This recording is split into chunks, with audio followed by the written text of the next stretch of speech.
പണം സന്തോഷം നൽകില്ല എന്ന് നാം പലപ്പോഴും കേട്ടിട്ടുണ്ട്. എന്നാൽ പണമില്ലാത്ത അവസ്ഥ നൽകുന്ന ദുരിതം സന്തോഷത്തെ കെടുത്തിക്കളയും എന്നതാണ് പച്ചയായ സത്യം. പണം വെറുമൊരു നാണയത്തുട്ടോ കടലാസ് കഷ്ണമോ അല്ല, അതൊരു ഊർജമാണ്. പണവും സന്തോഷവും ശത്രുക്കളല്ല, മറിച്ച് നമ്മുടെ ജീവിതമെന്ന തേരിലെ രണ്ട് ചക്രങ്ങളാണ്. രണ്ട് ചക്രങ്ങളും ഒരേ വേഗതയിൽ കറങ്ങുമ്പോൾ മാത്രമാണ് ജീവിതം വിജയിക്കുക. സമ്പത്തിനോട് നാം കാണിക്കുന്ന രീതി മാറണം. സമ്പത്ത് എന്നത് അത്യാഗ്രഹമല്ല, മറിച്ച് അത് നമ്മുടെ കഠിനാധ്വാനത്തിൻ്റെ ഫലമാണ്. നമ്മുടെ കയ്യിൽ പണം ഉണ്ടാകുമ്പോൾ അത് നമുക്ക് ആത്മവിശ്വാസം നൽകുന്നു.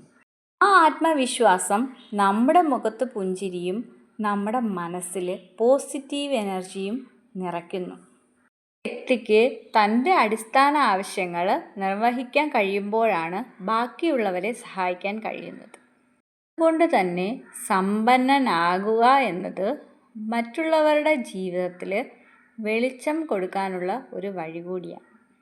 പണം കൊണ്ട് നമുക്കൊരു കട്ടിൽ വാങ്ങാം, പക്ഷെ ഉറക്കം വാങ്ങാൻ കഴിയില്ല. ഒരു വീട് വാങ്ങാം, പക്ഷേ ഒരു കുടുംബത്തെ വാങ്ങാൻ കഴിയില്ല. അവിടെയാണ് സന്തോഷത്തിൻ്റെ പ്രസക്തി. അതിന് സന്തോഷമില്ലാത്തവൻ സമ്പാദിക്കുന്ന കോടികൾ വെറും അക്കങ്ങൾ മാത്രമാണ്. ആദ്യത്തോടൊപ്പം മാനസികമായ സമാധാനവും വളർത്തിയെടുക്കുമ്പോഴാണ് നാം യഥാർത്ഥ വിജയികളാകുന്നത്.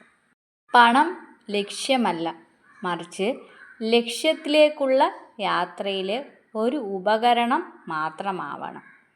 വിജയത്തിലേക്കുള്ള ചുവടുവെപ്പിൽ സന്തോഷവും പണവും കൈകോർക്കുന്നത് എങ്ങനെയാണ്? അത് അച്ചടക്കത്തിലൂടെയാണ്. പണത്തോട് ആദരമുള്ളവൻ അത് അനാവശ്യമായി ചിലവാക്കില്ല. ജീവിതത്തോട് സ്നേഹമുള്ളവൻ പണത്തിന് വേണ്ടി സ്വന്തം ആരോഗ്യവും കുടുംബവും ബലി കഴിക്കില്ല. നമ്മുടെ കഴിവിനെ വികസിപ്പിക്കാനും ലോകത്തിന് നല്ലത് ചെയ്യാനും പണത്തെ ഉപയോഗിക്കുമ്പോൾ അവിടെ സന്തോഷവും സമ്പത്തും ഒരേ ബിന്ദുവിൽ ചേരുന്നു. പ്രിയപ്പെട്ടവരെ, പണം നിങ്ങളുടെ യജമാനനാകാൻ അനുവദിക്കരുത്. പണത്തെ നിങ്ങളുടെ നല്ലൊരു ദാസനാക്കി മാറ്റുക.